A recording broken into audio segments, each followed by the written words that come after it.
Siege fundamentals. This is how you get better at the game exponentially just by playing more mechanically. I'm going to go over some very basic things that you can try and work on to make yourself more mechanical and play more consistently. The first thing I'd like to cover is something you are all probably already familiar with: crosshair placement. These following clips are situations me and my friends have set up to simulate what this principle would look like in action.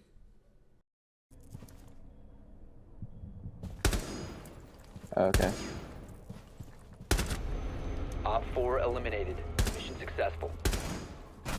What this clip shows is when I have my crosshair on the standing person's head and I crouch down, it's automatically right where the crouched person's head would be. Siege is a very complicated and complex game, and just to eliminate a lot of the variables and help yourself be more consistent throwing all the variables that Siege will throw at you is one major key to becoming the most consistent player you can be. The next topic is body clearing. I'm just going to show you another scenario of what me and my friends have planned out and what this would look like in a game.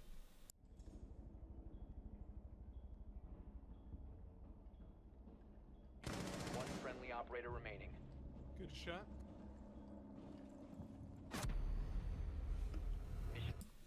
This is his perspective. Op 4 last stop standing. Good shot.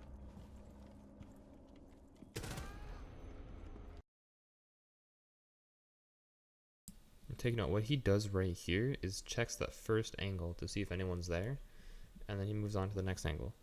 So what he's doing is checking every single angle and seeing if somebody's there, and having his crosshair stop on each and every angle. So that way, if there is somebody there holding that angle, it's an easy little just tap on your mouse and he's dead, instead of having to strafe across the entire doorway and then having to expose your body to 100 different angles at the same time.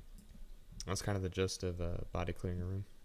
Next topic will be how to properly refrag. Friendly last operator standing.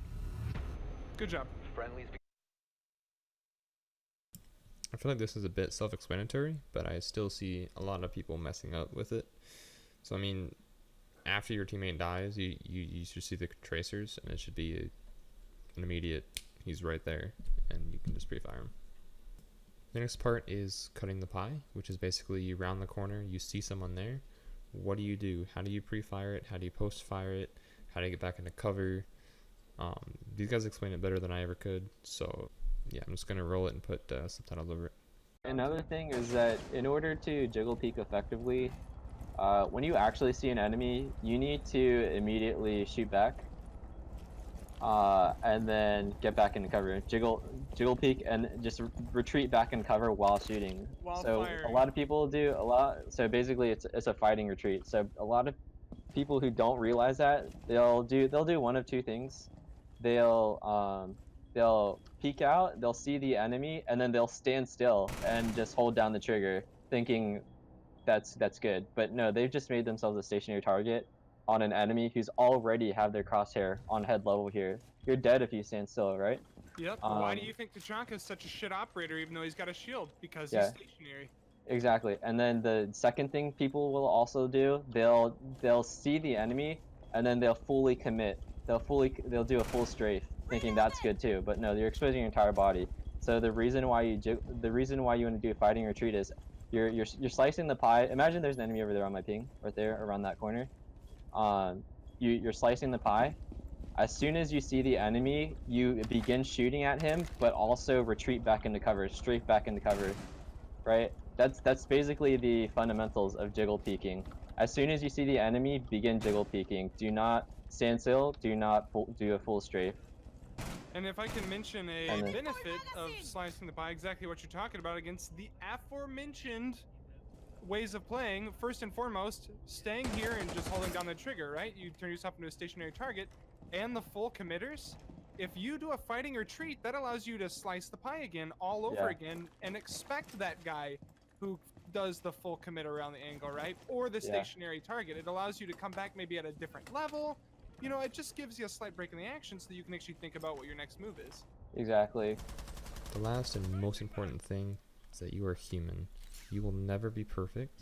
You can try and be the best to your ability, and that is the best that you can do. Let me know if this was of any help to any of you. I have never done any tutorial videos before. I didn't really know the format to go about it. I just kind of threw stuff together and monologued over it. So let me know what you thought, and thanks a lot for watching.